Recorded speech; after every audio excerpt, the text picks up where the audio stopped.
Hello students, welcome back to JK smart classes. तो आज का टॉपिक काफ़ी इंटरेस्टिंग होने वाला है क्योंकि ये इसी फंडामेंटल में मोस्ट इम्पॉर्टेंट टॉपिक आज हम डिस्कस करने जा रहे हैं। अगर आपको ये आते होंगे कॉन्सेप्ट तभी आप आगे बढ़ सकते हो और आगे जो है वो जो क्वेश्चन है उसको सॉल्व कर सकते हो जो पेपर में आए हुए हैं। तो ये भी क्वेश्चन आए हुए हैं बट ये यहाँ से बेसिक है, इसलिए ये सबसे इम्पोर्टेंट टॉपिक है आज का। अच्छे से आप इसको समझ लीजिए।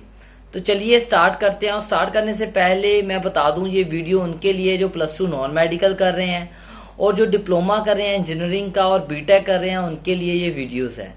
तो अगर आप फर्स्ट टाइम वीडियो पे आए हैं तो चैनल को सब्सक्राइब कर दीजिए और बेल बटन पे क्लिक कर दीजिए ताकि आपको मेरी वीडियो की लेटेस्ट इन्फॉर्मेशन मिल सके। तो चलिए स्टार्ट करते हैं। क्वेश्चन है derive the expression where AC is applied to pure resistance. कहता है कि ऐसा कुछ एक्सप्रेशन बनाइए जिसमें हमारा एसी जो है वो अप्लाई हो रही है प्योर रेजिस्टिव सर्किट में। तो दूसरा भी उसने यही बोला है कि drive expression for AC circuit contain pure resistance only. कहता है ऐसा कुछ एक्सप्रेशन बनाइए जहां पे हमारा एसी सर्किट जो है वो प्योर रेजिस्टेंस ले। ऐसे ही प्रूव डैट, ये सबसे ज्यादा इंपॉर्टेंट है जो मैं आपको बताना चाहता हूं। Prove that current is in phase with voltage in pure resistive circuit. तो सर ये क्या है? उसने बोला है कि जो करंट और वोल्टेज है दोनों एक ही फेस में होते हैं। कब? जब प्योर रेजिस्टिव सर्किट होता है तब। अब फर्स्ट आपके माइंड में आ रहा होगा सर ये प्योर रेजिस्टिव सर्किट क्या है? ठीक है, तो प्योर रेजिस्टिव का मतलब होता है जिसमें रेजिस्टेंस लगी हो, एक और कुछ ना लगाओ। देखिए यहाँ पर मैंने डायग्राम बनाया है जिसमें जस्ट एक ही रेजिस्टेंस मतलब रेजिस्टेंस लगी हो और कुछ नहीं लगी होनी चाहिए। तो हमारे पास इंडक्टेंस भी होती है, कैपेसिटेंस भी होती है, कैपेसिटर भी होता है, बट यहाँ पे ओनली रेजिस्टेंस लगी हो। तो वो हम सर्किट को अगर एसी अप्लाई करेंगे तो वो वाला हमारा बन जाएगा प्योर रेजिस्टिव सर्किट। जैसे कि हमारा बल्ब है वो क्या है? Pure resistive circuit. ठीक है, और जैसे और बताऊं और हमारा है जैसे फैन है, ठीक है, उसमें वाइंडिंग लगी हुई है कॉपर की, तो वो इंडक्टिव भी है और रेजिस्टिव भी है, तो वो इंडक्टिव सर्किट में आता है, तो इसलिए वो रेजिस्टिव सर्किट में नहीं आता। तो हमारा बल्ब जो है उसमें कुछ बाइंडिंग कॉपर वगैरह की कुछ नहीं डली होती, तो वो क्या है? Pure resistive circuit. तो हम प्योर रेजिस्टिव सर्किट की जैसे कि बल्ब की बात करने जा रहे हैं। मैंने क्या बोला? फर्स्ट क्या लिखा मैंने कि ए सर्किट कंटेन, वो सर्किट जिसमें एक ही रेजिस्टेंस हो, ओनली रेजिस्टेंस हो। A circuit which contain pure resistance only, उसको बोलते हैं प्योर रेजिस्टिव सर्किट। और हमने यहाँ पे एसी जो है अप्लाई कर दी है, यहाँ पे एसी सप्लाई हमने दे दी है, तो ये बन जाएगा प्योर रेजिस्टिव एसी सर्किट। तो इसका नाम बन जाएगा प्योर रेजिस्टिव एसी सर्किट। तो ये बन गया हमारा प्योर रेजिस्टिव एसी सर्किट हमारा बन जाएगा। ठीक है, तो हमने नेक्स्ट पॉइंट मैंने सेकंड क्या लिखा कि लेट अल्टरनेटिंग वोल्टेज, मैंने वोल्टेज अप्लाई कर दी, is applied across the circuit. तो सर्किट में मैंने जो है वो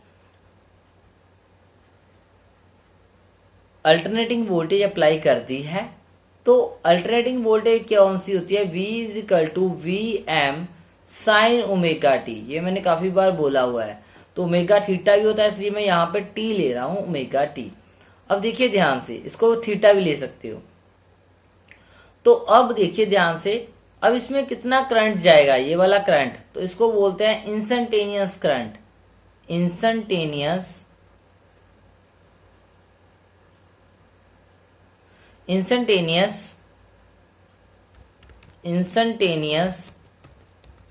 ठीक है, इंस्टेंटेनियस वैल्यू ऑफ करंट, कितना इसमें करंट जो है वो फ्लो होगा।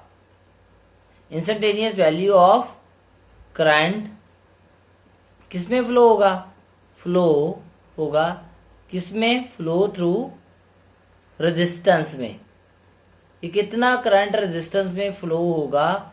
तो मैंने आपको बोला था क्या फॉर्मूला होता है ओम्स लॉ का? V is equal to I R. तो I का फॉर्मूला V ओवर R। तो यहाँ पर I का फॉर्मूला बन जाएगा V ओवर R। और v हमने छोटी लिखनी है, यहाँ पे वैसे मैं लिख रहा हूँ। v क्या होता है हमारा, V M sine omega t, यही होता है। ठीक है, तो यहाँ पर साइन ओमेगा टी, नीचे क्या आ जाएगा, आर आ जाएगा।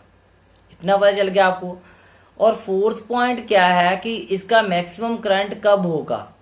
ठीक है, फोर्थ पॉइंट में लिखना है current is maximum, current is maximum. ये करंट हमारा जो है वो मैक्सिमम कब होगा, आप बताइए। जब हमारा ये ओमेगा टी, ये वाला, जब हमारा ओमेगा टी कितने डिग्री होगा, 90 डिग्री। क्यों होगा 90 डिग्री, क्यों होना चाहिए, क्योंकि हमारे पास साइन 90 की वैल्यू हमें पता है वो 1 होती है, तो मैक्सिमम हमारा एंगल होना चाहिए। तो अगर 90 डिग्री होगा तो क्या बन जाएगा, I इज इक्वल टू, अब I की जगह क्या बन जाएगा, आई एम बन जाएगा, वी एम साइन यहाँ पे आ जाएगा 90 ओवर आर आ जाएगा। तो साइन 90 हमारा 1 होता है, तो आई क्या आ जाएगा, आई एम हमारा आ जाएगा वी एम ओवर आर। तो ये हमारा बन जाएगा। इससे ये क्या पता चल रहा है, इससे ये पता चल रहा है कि हमारा आई आ जाएगा, ये देखिए ये वी एम ओवर आर बना हुआ है ना, वी एम ओवर आर। तो वी एम ओवर आर क्या है हमारा आई, तो ये बन जाएगा I is equal to I M sine omega T. तो ये हमारा जो है एक्सप्रेशन जो है करंट का आ जाएगा। सर इससे क्या पता चला, अब देखिए मैंने वोल्टेज अप्लाई की थी और हमने करंट की इक्वेशन बना ली है। सर इससे क्या पता चला, तो अभी ये करंट की इक्वेशन थी और वोल्टेज की इक्वेशन क्या थी, ये तो हमें पता ही है, v is equal to V M sine omega t होता है। अब देखिए ध्यान से, v यहाँ v है, यहाँ i है, यहाँ वी एम है, यहाँ आई एम है, यहाँ पे भी साइन है, यहाँ पे भी साइन है, यहाँ पे भी ओमेगा टी है, यहाँ पे भी ओमेगा टी है। तो ये दोनों क्या है, सेम है। दोनों क्या है, यहाँ पर भी साइन ओमेगा टी है, यहाँ पर भी साइन ओमेगा टी है। कुछ ऐसे तो नहीं है, प्लस माइनस तो नहीं है, इसका मतलब सेम फेस में है। क्या है, एक ही फेस में है। तो यही हमने प्रूफ करना था। सो क्या लिखेंगे हम, so result show that, result show that, ठीक है। तो ऐसे भी लिख सकते हैं बाय कंपैरिजन, ठीक है, ऐसे हम लिख सकते हैं। इसको इक्वेशन आप 2 मान लीजिए, इसको 1 मान लीजिए, आप लिख दीजिए compare 1 and 2, compare 1 and 2 equation show that, क्या शो करती है कि जो हमारा करंट है, current are, current is in phase. In phase का मतलब होता है सेम फेस, ठीक है, same phase with, same phase with voltage. कब होगा, in AC, in pure resistive circuit. बस ऐसे आपने लिखाना है। अब सर इसकी मतलब वेव फॉर्म भी दिखाइए, ऐसा कुछ दिखाइए जिससे हमें पता चल सके। तो ऐसे पता चल गया इसको कैसे जाते हैं, ये कैसे ट्रेवल करता है करंट, वो अभी बताने जा रहा हूँ। तो देखिए ये मैंने फेजर डायग्राम बनाया है, ठीक है। इसको फेजर डायग्राम इसलिए बोलते हैं, इसका फेस दिखने के लिए कि करंट और वोल्टेज कैसे जा रहे हैं उसमें सर्किट में। तो यहाँ पर हम क्या जा रहा है, यहाँ पर देखिए पहले मैं बता दूं कि जो हमारी वोल्टेज होती है, ठीक है, वो उसका एम्पलीट्यूड जो होता है वो ऑलवेज हाई होता है। तो आपने एम्पलीट्यूड वोल्टेज का ऑलवेज हाई रखना है, और जो करंट है उसका एम्पलीट्यूड लो रखना है। जैसे कि ये वाला ये बड़ा है, इसका मतलब ये वाला हमारा वोल्टेज है, और ये वाली चीज छोटी बनी हुई है, छोटा है, इसको एम्पलीट्यूड ही बोलते हैं, तो ये हमारा करंट है। अब यहाँ पर करंट भी, वोल्टेज भी जा रही है, यहाँ पर ये वोल्टेज भी जा रही है वी एम, और हमारा करंट भी ऐसे ही जा रहा है आई एम। तो ये ऐसे जाके अब वोल्टेज देखिए, यहाँ पे करंट भी यहाँ से स्टार्ट, वोल्टेज भी यहाँ से स्टार्ट हो रही है, करंट भी यहाँ से जा रहा है।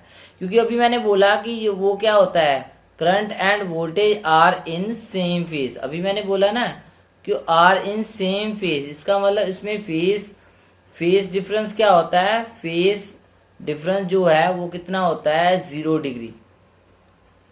कितना होता है 0 डिग्री। इसका मतलब जहां से स्टार्ट होगा वोल्टेज वहां से हमारा करंट भी स्टार्ट होगा, ये मैंने बताना चाहता था मैं।